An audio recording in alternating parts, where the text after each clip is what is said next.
আরে এই রাতের বেলায় ঝড়ের মধ্যে ভাইক নিয়ে ছাতি নিয়ে আসছো।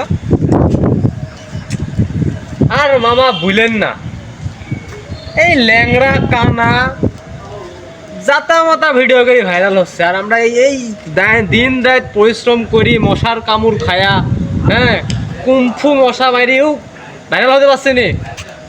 এই দেখেন বৃষ্টি হচ্ছে, ছাতি মনে করে ভিডিও তৈরি করতে আইছি, তাও ভাইরাল হচ্ছে নি মামা। আর পারলাম না, মনে হচ্ছে যে এই কি ফেসবুকের জুকারবাগের বিরুদ্ধে মামলা লিখে দেবো নাকি। হ্যাঁ কাজ আর বাড়িতে আসো ভাড়া, ওয়ার বিরুদ্ধে মামলা, ফেসবুক তো উই খুলিছে।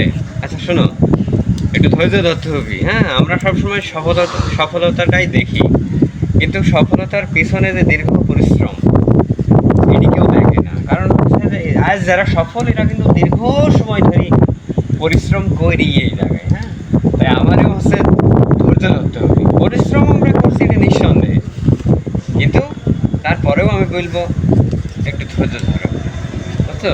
আর কয়টা দিন একটু এইভাবে রোদ ঝড় বৃষ্টি বাদল উপেক্ষা করে কাজ করে যাবো।